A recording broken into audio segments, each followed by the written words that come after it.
I genuinely think one of the biggest catalysts to Trump winning this election was Elon buying Twitter. Oh, yeah. Now X. Oh, yeah. And now he's wanting to run the DOGE, Department of Government Efficiency, with Vivek Ramaswamy, which I personally am like absolutely thrilled about. Oh my gosh, me too. No, it could not be better. It literally could not be better. And you speak with Elon, or you have quite a bit, actually. Do you think that this is something that's actually going to come to fruition? Oh, yes. Actually going to make a difference? Yes. How do they have any authority? Because my understanding is that they could make recommendations, but they can't implement anything themselves. Well, we don't know exactly yet because it's a new department. Yeah. So there's a certain irony here, right? Their whole goal is to eliminate departments, right? We have something like 479 departments. It's more than 2 a year, basically, in the history of the United States. And they're adding a department to get rid of departments. So we don't know like the technical mechanism yet. I saw all these people like Elizabeth Warren is like, oh, how are they going to be so efficient? They need 2 people to do the job, and implying it should be a 1-person job. But it's like, first off, Elon has 20 other jobs at least. The guy is literally sending us to Mars. He's building tunnels under LA. He's the top player of Diablo too. Yeah, he's right. He's the president number of one Diablo. player in the world.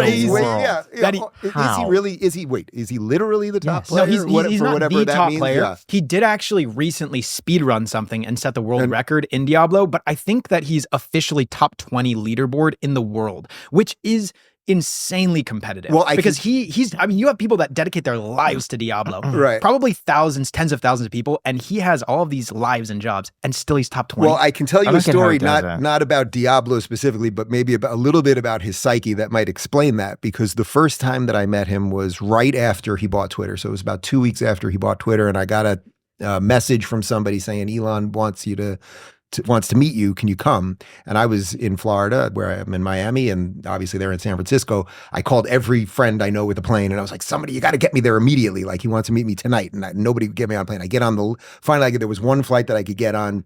It was literally the last seat, 37B, right in the middle, to go meet Elon. I show up at Twitter at about midnight, and there's, I don't know, like 50 or 75 people up there. And he immediately walks out. He says hi. He's like, and his eyes were kind of bloodshot. It was a long day. He's just dressed in like a ratty t-shirt, and he's got sneakers on and kind of, just average jeans. Like, if you had just seen him down the street, you'd just be like, that's any guy. Like, and he's like, Dave, they told me there's some weird stuff going on with your Twitter account. He's like, I'm really tired, but if you want me to look at this now, we could spend a couple hours. Otherwise, if you could just come back in the morning. And I was like, just that right there tells you everything you need to know about the guy. Like, I am one of a zillion people like that. You're going to now at 12:30 a.m., we're going to sit down and go under the hood and look in my Twitter and see what happens. So I was like, it's okay. We could do this in the morning. I did spend a couple hours that night with the programmers going through the stuff. But then the next day I met with him, and I've subsequently met with him a couple other times. And the guy's just doing a million things. Like, if you're supposed to be on a journey in life, if you're supposed to find something that you want to do and do it, I don't know that anyone's doing a better example of that. So to answer the question, I think they absolutely are going to go in, and as Vivek said, they are going to delete departments. I think almost nothing is off the table. They are going to, the government has become just an insane, I would say, monster. It's just an ever-growing monster that just keeps eating more money, eating more resources. This is the deep state that, Trump's been talking about for years. And they're going to go in and they're going to do it quick, sort of like what's happening in Argentina right now. And then suddenly people are going to be like, holy shit, they did save $2 trillion in the budget, and people are going to get some of their tax money back, and we're not going to have all these wasteful departments, and things are still going to work. And that's what I think the left is now worried about more than anything else. It's not that he's Hitler. Nobody thinks Donald Trump is Hitler, honestly. Maybe there's some people that are very, very confused because they watch too much MSNBC. But what they're really afraid of is this guy is going to get in, and now he has the right people around him. He didn't have the right people around him last time. But now between RFK and Tulsi and Elon and Vivek, and the list goes on and on. I think Rubio is going to do a great job, Secretary of State. It's like they can really do things right now. And I think we're in for an incredible time in America Why the next did decade. Nobody think to do this sooner? Because we've all been talking about wasteful government spending. I mean, it's nothing new. You see like the toilets going up in San Francisco that cost like $1 million for like a toilet. Yeah. I mean, I think the main reason for it was the culture wasn't ready for it. You know, like the people that were like, oh, taxes are too high or government's not efficient or there's too many agencies or you go to DC and there's these giant buildings where nobody's working and you're like, what the hell is going on here? I just don't think it was like culturally cool enough to move anything really. So like there was never going to be a great, you know, every now and again you'd get a politician, Rand Paul, I like a lot, obviously Libertarian Senator from Kentucky. It's like he gets in there and he constantly talks about budgets and what are we, you know, if we're giving money to Ukraine, let's say, could we get a receipt? Like basic stuff. And he gets no traction with any of that, but he's, I think, respected by, let's say, smart people. I think they needed a cultural movement behind it. And I think largely what happened was once COVID hit and we saw the absolute disastrous response across the board from the NIH and the CDC and the Department of Ed and just every department that you can think of. Then suddenly there was enough of like a wake up around people.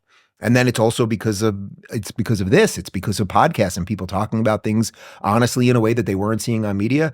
So there was just like a confluence of things. And I would say it was sort of perfect timing and then the right group of people. And that we're on the precipice of fixing it, which, by the way, will not be easy or anything else. But I do think some major things are going to happen. So when you went into Twitter headquarters, you said that there were some issues with your Twitter account. What issues did you see? And also, what did you learn from the people that were running Twitter? Was there actually stuff that was being like shadow banned, like truly from the inside scoop? Yeah. Oh, yeah. Like what was the problem there? Yeah. So first off, it was it's hard to even go back that year and a half or whatever. Was it 2 years even already that he bought that thing? It might even be about 2 years. I feel like it's been more. Time I don't know. Yeah, time has gotten very weird lately. That's what endless scrolling does to all of our brains. We don't know. Terrible. I hate it. It just like crushes the time shift or something. It was about 2 weeks after he bought it, and it was just chaos there because he was firing people left and right. You know, now it sounds like he's fired up to about 80% of the entire company. But remember, when he got in, he immediately fired a whole bunch of people. So it was huge offices there. I mean, their commissary, it's massive, and there was just nobody there. I'm talking about even the next day when I went back at normal office hours, not when I was there just at 1 a.m. He also felt that there were people there that were still moles, you know, because they were still dealing with, we knew that there were people that either were working with the CIA or the FBI or somebody government related was in at Twitter. So he didn't know how many people were there. He was worried that if he started firing people, that somebody could just take down Twitter altogether. I mean, that was part of the complexity of how do you fire the right people, because they could do things that would make it completely useless and you just bought the thing for, you know, $44 billion. So anyway, when we sat down and started looking at my account, well, I should back up for 1 second and say that, I've been on Twitter for like 12 or 13 years, something like that. And you can sort of see, and being on YouTube and all these things, you can sort of see when things are kind of working and it feels roughly right. It's not that you get the exact same amount of views every day or anything else, but you don't see like these insane spikes and then like you put out the same type of thing a few days later and get, no views. And I was going through all these like crazy versions of this for a while. And again, it wasn't just Twitter. I was seeing this on YouTube too. Anyway, I went in there and the programmers basically, they just kind of opened up the hood and showed me what was going on there. And it was really extraordinary because Jack Dorsey, who was the CEO of Twitter during the old days, if you remember, he testified under oath. Ted Cruz asked him, "Do you guys shadow ban?" And he said no under oath.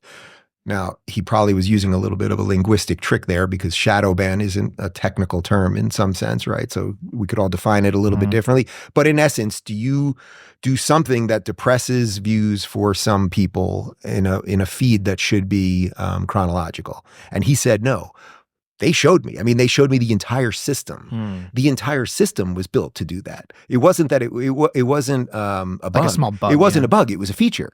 Like the entire system was literally built with endless amounts. I can't even tell you how many tags there were related to words or connections, or you tweeted at this person, or you tweeted this topic on this day. Like it was the craziest. I'm not a programmer also, so I'm sitting with programmers, and some of the the code and stuff is going above my head, but the basic stuff that you're looking at of this word, that word, this topic connected to this hashtag, and you follow this person, so don't let it be seen.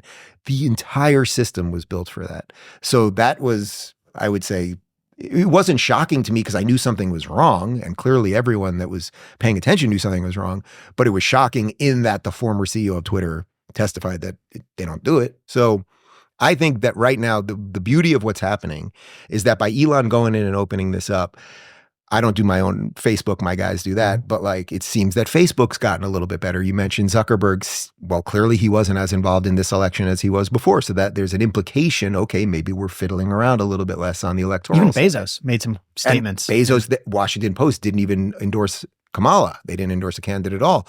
So you can see I think basically by Elon being brave, we needed somebody that was bigger than the me or Shapiro or even Rogan. We needed like huge forces. And I think when Elon basically teamed up with Trump, that fully shifted something in the culture. And that has now led to this incredible moment.